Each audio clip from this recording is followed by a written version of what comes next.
para opinar. ¿Qué tal? ¿Cómo están? Muy buenas noches. Gracias por continuar con nosotros aquí en Mega Noticias TVC. Es noche de lunes, noche para opinar, y déjeme decirle que en esta oportunidad tengo el gusto de compartir este espacio informativo y de análisis con Elisa Alanís, colaboradora de Mega Noticias TVC y columnista del periódico El Universal, Raúl Frías Lucio, director editorial de Mega Noticias, y Andrés Villarreal de Mega Noticias allá en Sinaloa. Buenas noches, compañeros, un gusto como siempre saludarles, y entramos de lleno al tema de las columnas. De lo que todo el mundo habla hoy es del intenso arranque de la nueva administración a cargo del presidente Andrés Manuel López Obrador. Y para Salvador Camarena, en su columna Lo extraordinario de lo ordinario, publicada en el periódico El Financiero, estamos ante una revolución, dice, sobre la forma en que se ha ejercido el poder en México. Camarena describe así el episodio inaugural que atestiguamos los mexicanos el pasado sábado 1 de diciembre. Lo ordinario fue extraordinario. Un presidente interpelado y que interpela en el Congreso. Un mandatario que va a trabajar en su auto de siempre. Un poderoso que se mueve a ras de suelo y que sobre todo no hace ascos a la hora de tocar a quienes durante 18 años lo apoyaron hasta finalmente encumbrarlo. No se va a refugiar en Palacio, va a revitalizar la plaza.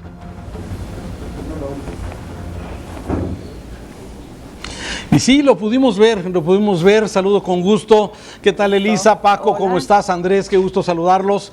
Y yo creo que Salvador Camarena pone el dedo en esos puntos que siempre son interesantes. Hacer de lo ordinario extraordinario. Yo creo que el sábado fue evidente lo que menciona Salvador Camarena, y coincido completamente con él. El hacer que las cosas comunes sean extraordinarias. El que siga utilizando su Jetta blanco, el presidente electo, es algo extraordinario. El que lo vemos con la banda presidencial a jaloneos con la gente que lo quiere saludar, bueno, para ese evento sin duda es un tema que hizo de lo ordinario lo extraordinario, sin que entremos, y Salvador Camarena no entra en, desde luego, los riesgos, los dichos, los comos y todos estos elementos que faltan y que no vimos en los discursos del sábado pasado, ni en el Congreso, ni en el Zócalo. Lo que es evidente es que en el discurso del Zócalo de la ciudad, en el AMLO Fest, pudimos ver al presidente en su esencia, pudimos verlo en ese contacto con la gente. Realmente López Obrador, quizás después de tantos años de ser candidato y hoy como presidente constitucional de México, lo vemos que se siente mucho más cómodo en la plaza con la gente, en ese contacto día a día, hora con las personas. Esto es algo que coincido con Salvador Camarena en este primer comentario. Paco, Elisa, sin duda, Andrés. Importante, como bien lo mencionas, Raúl, pero a ver, aquí mi pregunta es, ¿qué tanto va a aguantar el presidente este trajín, valga el término, y también qué tanto va a aguantar los mexicanos? Y me voy directamente a los discursos. Fueron casi 3 horas de discursos. De hecho, en el segundo, en el Zócalo, hay un momento en que Andrés Manuel tiene que hacer un alto en el camino y decir, a ver, espérenme tantito, que son 100 puntos y voy en el 25. No, ¿qué tanto va a aguantar, Elisa? Bueno, para empezar, ¿qué tanto vamos a aguantar nosotros el trajín de la cobertura? Porque mira, ya apenas arrancamos la cuarta transformación y uno dice, espérame tantito, ¿qué es esto, verdad? Uh-huh. Y hoy en la mañana, ya antes de que amanezca, estábamos viendo la llegada del famoso Jetta ahí a Palacio Nacional, y ya estaba todo el equipo de seguridad, ¿no? De ayudantía, listísimos, y los colegas de La Fuente cubriendo en esta primera entrevista que da directamente, bueno, conferencia de prensa, pero que se vuelve un diálogo de preguntas y respuestas. Y creo que eso tiene que ver también con lo que comentábamos y lo que comenta Salvador Camarena de lo extraordinario de lo ordinario. Es que se nos olvidaba. Fíjate, por ahí leí un tuit y dice, ya va un solo día y ya lleva el 50% de las conferencias de prensa que dio Enrique Peña Nieto en todo su sexenio, ¿no? Es decir, vuelven las conferencias de prensa vuelve el diálogo abierto con los periodistas.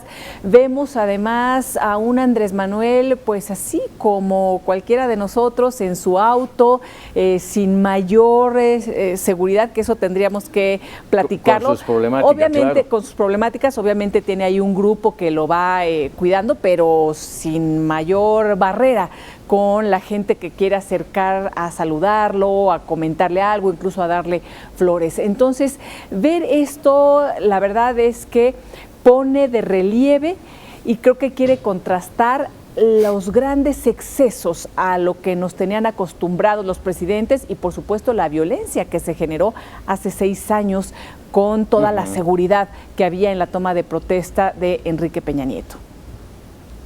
Andrés. Bueno, yo diría también, Paco, que sí vale la pena destacar lo ordinario de lo extraordinario. La cabeza da pie, la cabeza de la columna da pie para muchas cosas y da pie principalmente para las primeras impresiones que Raúl ya hizo, Elisa también. Y a mí me parece que sí es importante esa diferencia. En la transmisión que pudimos observar el día sábado, llega Enrique Peña Nieto en esta Suburban negra, enorme el automóvil. Y sí hay una diferencia, y a mí me parece que no solo es en la forma, sino también es en el fondo. Y no solo es esta forma que ha proyectado Andrés Manuel López Obrador siempre de la austeridad. Me parece que va más allá. Habla Elisa de un pasado que fue ayer, que fue antier el sábado. Es decir, Peña Nieto ha seguido esta línea que desde el poder siempre se ha proyectado. Y Andrés Manuel da ese cambio, que me parece que no es menor. Como no es menor tampoco el discurso que pronuncia Andrés Manuel López Obrador. Tú dices que es demasiado largo, Paco. Sí. No es tan largo como lo de otros presidentes. No, bueno. Si nos empezamos a revisar, el de Calderón duró 54 minutos. El de Enrique Peña Nieto duró 52 minutos. Estamos hablando de 20 y tantos minutos más que Andrés Manuel López Obrador. Es decir, de repente no visualizamos cómo iban ocurriendo las cosas y perdemos de vista cómo están ocurriendo con Andrés Manuel. Me parece que no es solo de forma, sino puede ser incluso de fondo esto. Sí, aunque estamos hablando nada más de un mensaje, fueron 2, ¿eh? Sí, el del Zócalo es el que de pronto solamente fue así aclarando, como... Enrique Peña Nieto no pronunció ningún discurso en la Cámara. Así es. Terminando Así la es. banda presidencial se fue. Así Felipe Calderón no pronunció Adiós. ningún discurso porque si apenas se puso la banda en un asunto de 3 minutos y se tuvo que ir. Entonces, entrando por la puerta de atrás. ¿no? Que por cierto, eso es algo también de destacar, que es importante recuperar esas tradiciones republicanas en donde el presidente de la República se presenta ante el otro poder, el Congreso de la Unión, para rendir cuentas y entablar estos datos que a veces suenan un poco largos, ¿no? O nos parecen largos, pero sin embargo el estar presente nuevamente en estos actos republicanos me parece importante. Así es, Raúl. Sí, y quería nada más abundar un poco sobre el tema. Quizás, como dice Andrés, el discurso no hayan sido tan largos, quizás 20 minutos más o quizás media hora más respecto al segundo discurso. El tema que se hace pesado es por la retórica, es por decir lo que de alguna forma ya se ha dicho durante los largos 5 meses de transición, que entiendo, era presidente electo. A partir de este sábado 1 de diciembre es el presidente constitucional y es donde ahora sí, supuestamente, los mensajes son claros, en donde tenemos ya una claridad de qué es exactamente lo que se va a decir. La semana pasada comentábamos sobre la expectativa que había generado y que generaría el discurso del sábado. Si había algo nuevo que se iba a anunciar, si iba a anunciar algo espectacular o simplemente, como ya ahora lo podemos constatar, pues no hubo ningún anuncio, nada espectacular, no hubo nada diferente a lo que durante los 5 meses de esta transición se dijo en la campaña. Si acaso, un poco lo que se comentaba, Paco, el tema de esa comunicación no verbal. ¿En qué posición llega Andrés Manuel López Obrador, la comunicación no verbal, esa comunicación que transmite a través de las señas, a través de su cuerpo, y que en el Congreso a veces parecía como que estaba regañando, como que estaba la tunda que le pone ahí a algunas Enrique ideas Peña sobre el Nieto, Congreso. ¿no? La tunda que le pone ahí Enrique Peña Nieto sin mencionarlo, hay que decir, porque menciona a Calderón, menciona a Fox, cuando le toca el turno nada más dice el gobierno actual. En ese sentido, ahí fue mesurado o cortés, pero sin duda, bueno, por llamarlo de alguna manera, pero fue durísimo todas las expresiones sobre la evaluación y en concreto sobre el presidente Peña, ¿no? Sin decir su nombre.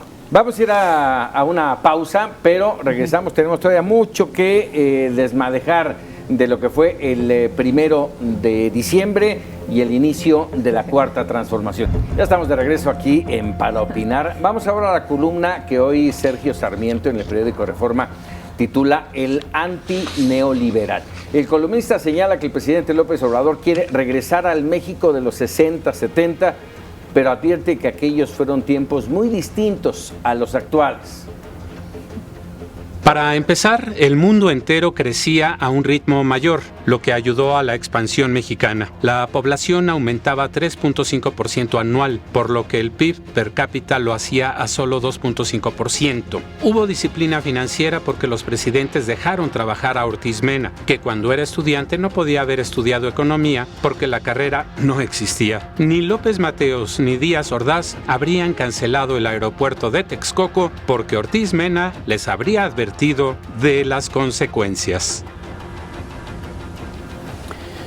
Bueno, yo además de lo que está señalando en la columna Sarmiento, habría que decir, digamos, si habríamos de partir de lo general.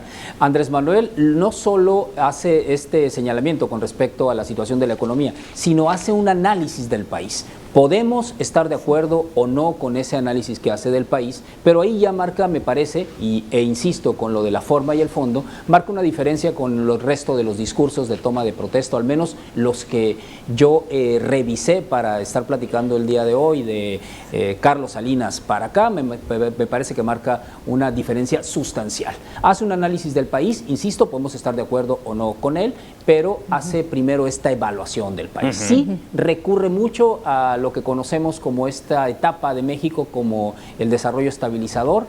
También podemos estar en desacuerdo con él porque la sustitución de importaciones y todo esto que caracteriza a ese periodo económico de México. Pero también hemos escuchado que hay interpretaciones que no señalan que Andrés Manuel López Obrador quiera regresar a esa etapa justa de México, sino unos años antes, quizás a la década de los 50. Y hablar de regresar, es obvio que la situación y las circunstancias de México son completamente distintas. Yo me quedo con la parte de esa inicial del discurso de Andrés Manuel López Obrador, del análisis, que me parece importante, aun cuando estemos o no de acuerdo con él, y en la otra de la propuesta, digamos, o crítica que hace a las políticas neoliberales de los últimos 30 años. Ciertamente, como dice Elisa, le tupe mucho a Enrique Peña Nieto, pero me parece que no tanto, porque le echa la culpa al modelo, no personaliza en la parte, al menos en la parte última, incluso tampoco desde Carlos Salinas, es decir, habla de este modelo y en el cual yo también coincido que muchas de las cifras nos hacen ver lo fallido de él. No en la parte de que el Estado tome el control de la economía por completo, como lo tenía en esas fechas o incluso después, incluso hasta la década de los 70s, no, por supuesto. Pero tampoco me parece que ha delineado una política totalmente estadista. Es indudablemente un discurso de un gobernante de izquierda, hasta donde la izquierda le puede dar a Andrés Manuel López Obrador. Ahora, a ver, déjame, en esto que estás mencionando, Andrés, yo he insistido mucho en que a este país le hacía falta una sacudida, una verdadera sacudida, y que, bueno... Ya la tuvimos, Paco. Ya la tuvimos, y que esta parte del neoliberalismo, pues los resultados están a la vista. No sé si había necesidad de hacer de regresar a los orígenes y recomponer al país. Y por último menciono, es fácil hablar del neoliberalismo, pero será igual de fácil salirse de él tomando en cuenta que vivimos en una aldea global? No, pues evidentemente no es tan fácil salirse, ¿no? Pero ya veremos entonces las medidas que se van a empezar a tomar poco a poco en cada uno de los puntos, en materia económica sobre todo, ¿no? No creo que sea sencillo cuando estamos completamente, pero mira, muchas de las respuestas que tiene este modelo se dan desde lo local en realidad. El gran problema en México es que no sabemos tomar medidas desde lo local. En un país tan centralista como el nuestro, estamos acostumbrados que los ayuntamientos tomen las medidas que les mandan desde el centro.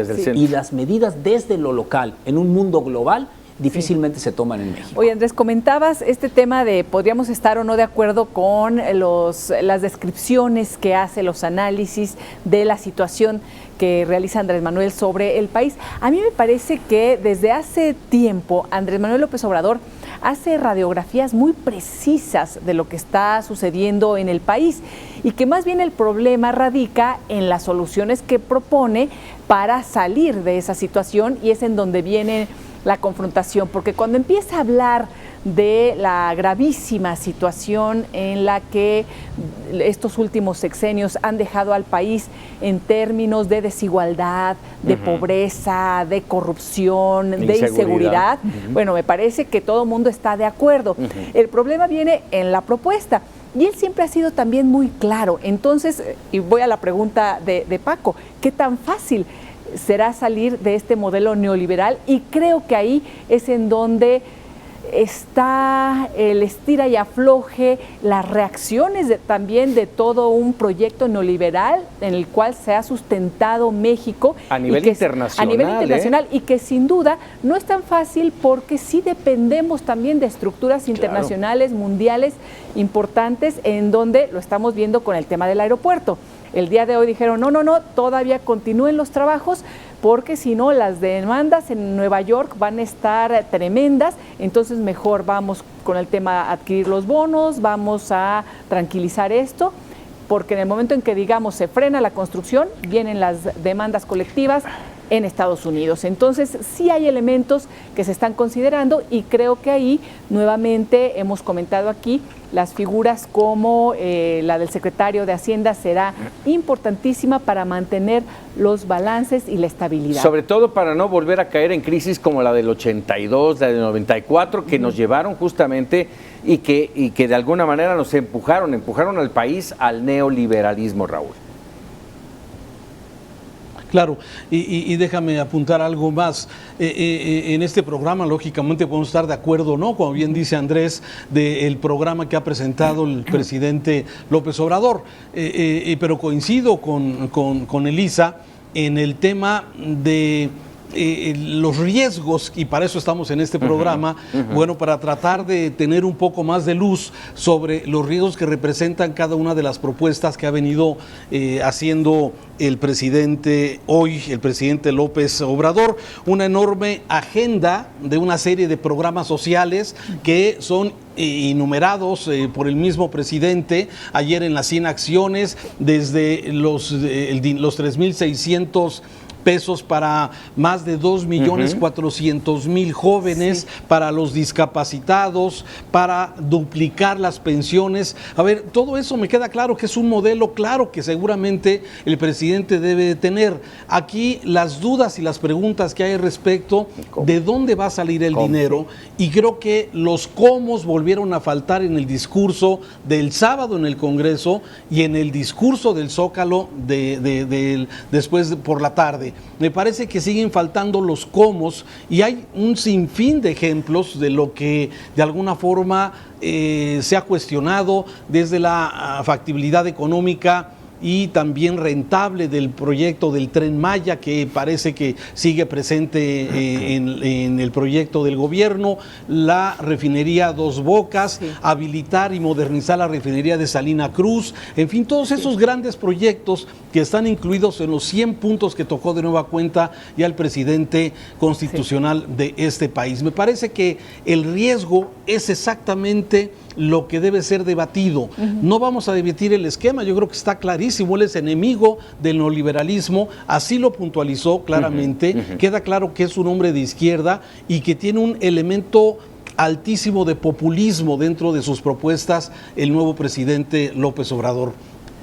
Hay que ver la viabilidad de cada uno de estos nada proyectos. más difiero en la parte de Raúl del populismo, al menos en la pieza retórica que hizo Andrés Manuel López Obrador en el Congreso. Me quedo con la del Congreso, no con la que hizo en el Zócalo. Sí. Me parece una definición muy clara de lo que son los gobiernos de izquierda.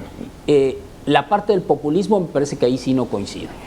Vamos a ver en qué se traducen todas estas acciones, porque por lo pronto presenta un esquema muy claro en donde dice vamos a voltear a ver a quienes hemos abandonado, sin duda, que es el 50% de la población que vive en condición de pobreza y que es el 80% que vive en condiciones muy complicadas.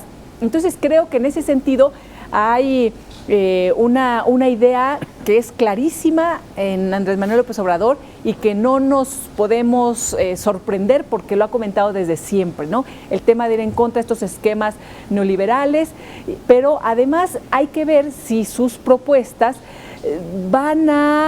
corren el riesgo de que puedan caer en, por ejemplo, acciones clientelares, pero por lo pronto suenan también importantes e interesantes porque tienen una razón de ser. Es decir, todos estos intermediarios que existían, por ejemplo, para llevar el presupuesto de la Federación a los estados, se prestaba a unas corruptelas tremendas. El reducir también la burocracia va a ser muy fuerte, muy doloroso, pero necesarísimo, porque todas estas unidades que había o los propios oficialías mayores, pues vemos que ha habido también escándalos tremendos en el sexenio que acaba de concluir en todas estas áreas. Entonces hay una razón de ser. Veamos que se conduzca de la mejor manera. Y que dé resultados. Miren, tan solo esta mañana recibió, como había mencionado, recibió durante poco más de 2 horas, abrió las puertas de Palacio Nacional y recibió a una enorme fila de mexicanos que deseaban presentarle a Andrés Manuel López Obrador sus quejas, sus demandas, sus denuncias. Vamos a ver que esto efectivamente sea resultado y no nada más se quede en escuchar a aquellos que no se han escuchado. Raúl. Sí, a ver, hay muchos elementos que a mí en lo personal me gustan mucho del discurso del nuevo presidente. Sin embargo, para mí me generan gran preocupación muchos otros. Por ejemplo, abrir al público Los Pinos me parece que son aciertos, que si al bien ha sido cuestionado esta medida, me parece que son pequeños símbolos, pequeños elementos que ponen y que le dan a López Obrador esta cercanía con el pueblo, con la gente, con los que de alguna forma mayoritariamente votaron por él. Sí, el abrir Los Pinos, el vender el avión que ya se fue directamente a California, pero hay algo que a mí me generó, sobre todo me llamó la atención en los discursos. No hubo un solo llamado de López Obrador a la unidad. Al contrario, sigue llamando adversarios a quienes no piensan igual que él. Me parece que no faltó ese llamado a la unidad de todos los mexicanos, luego de que ya pasaron las campañas y luego de que ya pasó la diversidad, ya dejarnos de fifís y dejarnos de chairos, sino un llamado general a la unidad. No lo vi en ningún momento durante los 2 discursos del presidente López Obrador. Parece que quizás vamos a seguir viendo este tipo de polarización, ¿sí?, en los temas que son complejos, son difíciles. Habrá consultas, quién sabe cómo se vayan a hacer de ahora en adelante, ya como presidente constitucional, sobre los temas que sean complejos o que requieran de alguna responsabilidad. Ojalá el presidente, ahora ya en funciones, tome la responsabilidad de las cosas que realmente le corresponde como autoridad y no simplemente salir con un tema de consulta fácil para poder responsabilizar al pueblo sabio de las cosas importantes que se tienen que tomar en este país. Así es, vamos a hacer una nueva pausa, pero regresamos. Tenemos todavía mucho de qué desmencionar aquí en Para Opinar. Regresamos. Ya estamos de regreso aquí para opinar y de inmediato le doy la palabra a Andrés Villarreal, que te dejé ahí con ganas de decir algo, Andrés. Venga. Yo nada más alcé las manos porque quería... Bueno, a mí me parece que esta parte de la unidad que menciona Paco, insisto en la parte anterior que argumentaba, poner esta situación de la unidad no entraba en la pieza retórica que armó la presidencia o que armó Andrés Manuel López Obrador con el equipo que haya armado esta pieza, este discurso. ¿Por qué no? Porque es una palabra hasta del pasado. Los candidatos de unidad son los del PRI. La unidad es más que evidente con las últimas encuestas de Andrés Manuel López Obrador. Si estamos hablando de un presidente que asume el cargo con el 63% de aprobación, ¿a quién le va a hablar de unidad? ¿A la clase política? Andrés, ¿A quién Raúl, le va a hablar de y unidad? sobre ¿Al sector ese tema, empresarial?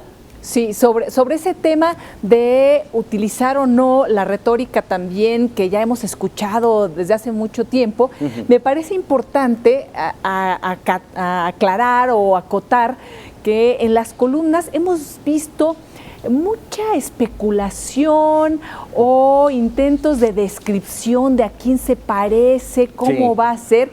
Y lo cierto es que la verdad, uno dice, pues sí, hay dosis de elementos que te permiten decir, bueno, esto está haciendo lo mismo que hizo José López Portillo con el llamado SAM, ahora le llama de otra forma, ¿no? Esta idea de el sistema alimentario, en fin. Pero decir que se parece a tal o cual, pero ya no son tal o cual, ya nos tenemos que ir más atrás. O sea, realmente me parecía también querer dar 3 pasos y 3 brincos adelante cuando todavía no ha arrancado más que en su inicio y con estas primeras conferencias que da y primeras acciones de gobierno, ¿no? A ver, yo coincido con lo que mencionas, Andrés, a lo mejor, y sí tienes mucha razón, a lo mejor la palabra unidad la hemos escuchado prácticamente en todos los presidentes, siempre el llamado a la unidad. Pero con lo que mencionaba Raúl, también coincido. A lo mejor no faltaba la palabra, no debió haberse usado, pero tampoco el divisionismo, la polarización que sigue manejando los conservadores, mis adversarios. Ya no es candidato, es el presidente de la República. No debe manejar adversarios. Pero bueno, lo dejamos ahí. Vámonos porque, bueno, ya llevamos hoy el tercer... Sí, adelante, Raúl. No, a ver, hay una frase, la de avasallar. Dice, necesito de ustedes, es decir, de la gente que estaba celebrando con él en el Zócalo, para evitar porque me va a avasallar. Me van a avasallar los conservadores. Exactamente. Sí, a ver. Y yo creo que son todos esos elementos. Bueno, quizás vemos algunos que nos fijamos más en algunas que otras palabras, pero me parece que son signos, como todo lo que pudimos ver, que este evento del Zócalo estuvo lleno de signos durante toda la tarde.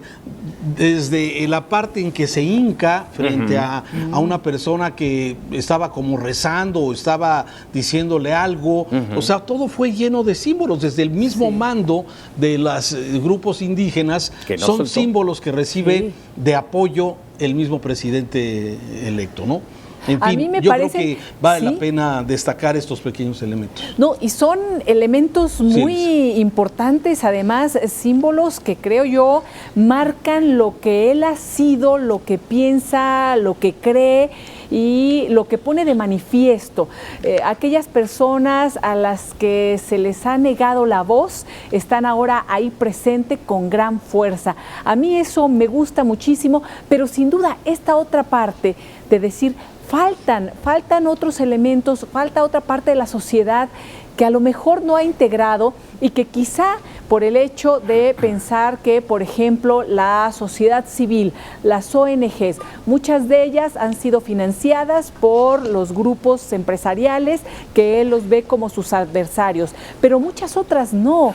Y él distingue, además de la parte conservadora, los neoliberales, a él no le llama el tema de la sociedad civil, que creo que debe de retomar con fuerza porque es muy amplia, muy diversa y prefiere llamar pueblo, ¿no? Entonces creo que sí hace falta la participación de toda una parte de los mexicanos que está ahí presente y que sin duda quiere participar, quiere ayudar, quiere mejorar, quiere ser escuchado, simplemente expresarse libremente sin ser calificada o descalificada con anterioridad. Y un tema que me llamó la atención en el combate a la corrupción, desde el proceso de transición hasta la toma de protesta, estuvo fuera todo el tiempo el Sistema Nacional Anticorrupción, que me parece gravísimo porque tendría que ser la columna vertebral para poder seguir adelante. Es más, a la presidenta del Sistema Nacional Anticorrupción, a la ciudadana Mariclera Acosta, no la invitó. Me parece delicado. Ahí está. Bueno, llevamos ya 3 días del gobierno de la Cuarta Transformación, intensos. El sábado ya lo platicamos con estos 2 grandes eventos. Luego el domingo se reúne con las fuerzas, el domingo se reúne con las Fuerzas Armadas, va a Veracruz, viaja en un avión comercial. Esta mañana tiene su primera conferencia de medios después de reunirse con el equipo de seguridad.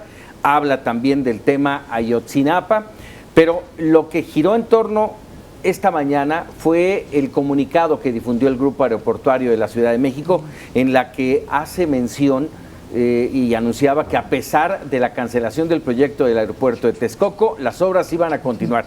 Eso generó, por supuesto, una situación de ya está dando vuelta para atrás, sí va a ir Texcoco. Hoy sale en la mañana Andrés Manuel, le preguntan y él dice no hay cambios, lo voy a platicar esta tarde con el secretario de Hacienda y les tendré información, mañana temprano dará esta información, pero por lo pronto el tema es que el gobierno, en primera instancia ya lo habíamos platicado aquí, no puede cancelar, 1, 2, las empresas que están trabajando, que están construyendo, tampoco pueden parar porque incumplirían un contrato y eso vendría con un grave problema jurídico. Y en este momento no puede cancelar porque también al gobierno mexicano le vendría un problema muy grave, tú lo mencionabas hace un momento, Elisa, en los tribunales en Nueva York. ¿Qué tiene que hacer y qué es lo que seguramente va a anunciar mañana Andrés Manuel López Obrador? Es que el gobierno mexicano va a comprar los llamados bonos verdes. Aquí mi duda, y se las expongo a ustedes, se gastaron $6,000 millones. Es el dinero que se tienen esos bonos verdes de inversionistas extranjeros. ¿Sí? El gobierno mexicano en principio va a decirles a los inversionistas, espérate tantito, tranquilo, yo te voy a pagar $1,800 millones a 90 centavos por dólar, que no necesariamente es una ganancia ni para México ni para los inversionistas. ¿De dónde va a salir ese dinero y qué va a pasar con los $4,200 millones que aún faltarían por pagar? ¿Qué piensan? ¿A quién? ¿A quién? ¿Se quedaron pensando en qué o de dónde? Venga, Andrés.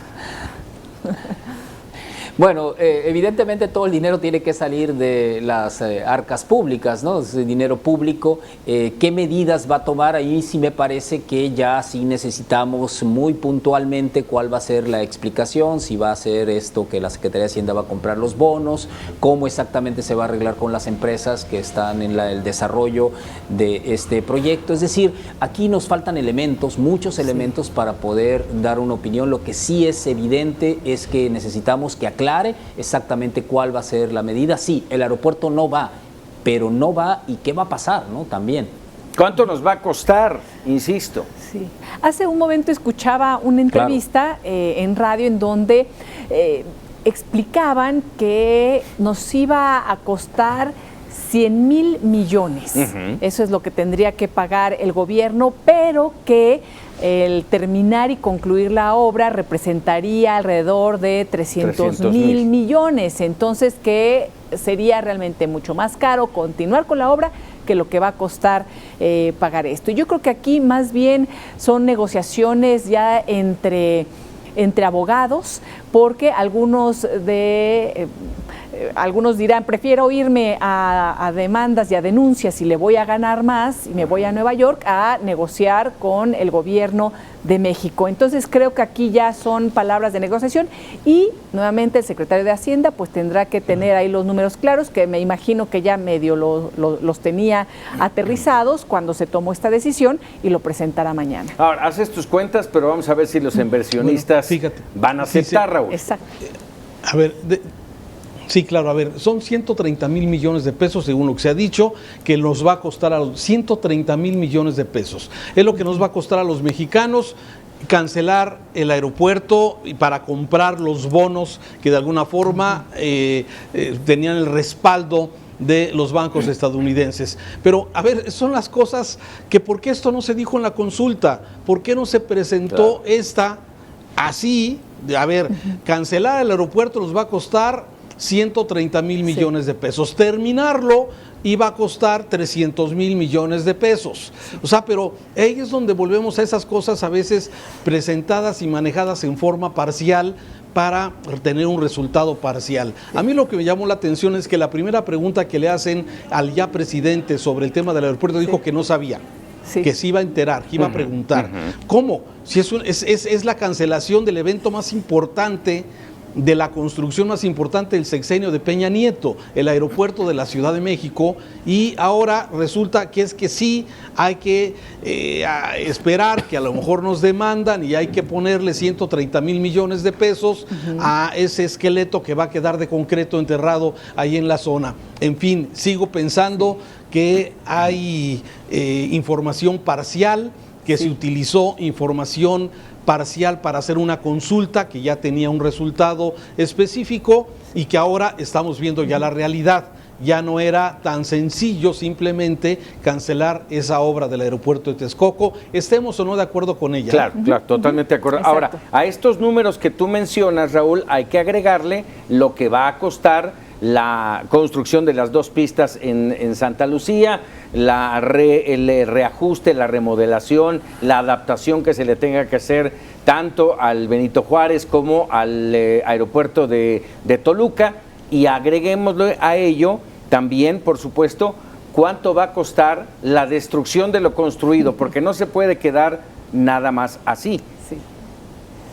Entonces habrá que meterle más dinero. Es lo que creemos. Sí, lo que pasa es que esto fue una decisión política, no fue una decisión económica, fue un tema en donde además no tenemos todos los elementos. Obviamente habla de la corrupción que corroía la construcción de ese nuevo aeropuerto. Sabemos de los terrenos aledaños que había comprado el Grupo de Estado de México, muy cercanos al presidente Enrique Peña Nieto. Es decir, a ciencia cierta, los datos concretos que llevan a dar ese manotazo, primero de poder decir el que mando soy yo, y después para tomar el control, también no sabemos de qué otros temas que impliquen seguridad, porque ya nada más atando cabos y viendo algunas de las declaraciones que están dando en el juicio del Chapo en Estados Unidos, pues sabemos que los aeropuertos son lugares muy importantes en donde se han asentado también los criminales y no sabemos si eso también tenga que ver con tomar el control y no tener estas áreas aledañas y mejor decir, vamos a Santa Lucía a 2 pistas y vamos a tomar el control del aeropuerto de la Ciudad de México. En fin, yo creo que nos falta información y fue una decisión que se tomó, fue una decisión política. Una decisión, no sé si ustedes van a estar de acuerdo en que va a marcar, bueno, marca ya desde hoy la administración de Andrés Manuel López Obrador. Rápidamente, una pasadita con todos que ya nos vamos. Adelante, Raúl. No, había otros temas, me parece que el tema de la comisión para investigar el tema de Ayotzinapa, que también lo teníamos en agenda, Paco, me parece que es un acierto del presidente López Obrador, el poder saber exactamente qué pasó con esos jóvenes y de alguna forma también hace falta claridad en el tema de la propuesta que hace punto final, que hace el presidente López Obrador. Aquí en Jalisco ya se reunieron las primeras mesas de seguridad y reconciliación para lograr la paz. No se presentó ninguna autoridad, ni municipal, ni estatal. Estuvo solamente el superdelegado Carlos Lomelí, esperando que llegaran algún representante de los municipios o de los estados. No se presentó. Sí la Policía Federal, sí el Ejército Mexicano y el superdelegado Lomelí, como respuesta o como seguimiento a esta protesta que ha habido de algunos gobernadores de esta figura, a la cual ha sido señalada como ilegal, anticonstitucional y que tiene otros fines, menos precisamente el que se busca. Es una lástima porque el tema de la seguridad es uno de los asuntos graves que tiene y reto que tiene el actual gobierno, tanto federal como los estatales y municipales. Comentario final, Andrés. Bueno, solamente sí coincido con Elisa de que de que va a marcar esto del aeropuerto, de lo que va a suceder, pero poco a poco finalmente iremos viendo o respondiendo, mejor dicho, muchas de las preguntas que tenemos. Es muy difícil que en un discurso así dure 1 hora 20 minutos se dé todos los detalles de lo que va a ser una acción de gobierno. Me quedo con lo que comenté en un inicio, me parece un discurso completamente de un gobierno de izquierda, en el cual no estamos acostumbrados en México. Me parece que además la sucesión presidencial, como no lo ha sido en los últimos años, ha sido completamente tersa. No lo fue en el 2006, no lo fue en el 2012, ahora sí lo ha sido. Me parece que hay una serie de cosas que todavía tenemos que revisar en el nuevo gobierno de Andrés Manuel López Obrador. Elisa. Pues nada, vamos con calma porque surge mucha información en esta cuarta transformación y de que da una conferencia a que da otra, empiezan los comunicados y entonces empiezan los análisis, las especulaciones. Entonces, bueno, qué bueno que esté en contacto directo con los periodistas para que tengamos esta dosificación también de información y de todas las dudas que se van generando, porque sí, así como fue la transición, parece ser que va a ser este sexenio dinámico. Marcará la agenda todos los días, de lunes a viernes a las 7 de la mañana, ustedes dirán. Bueno, en fin, les agradezco mucho, Raúl Frías Lucio, Andrés Villarreal, Elisa Alanís, gracias y sobre todo a usted por permitirnos estar para opinar. Esta noche le recuerdo, mañana para opinar con Raúl Frías Lucio y los dejamos con los memerables. Muy buenas noches.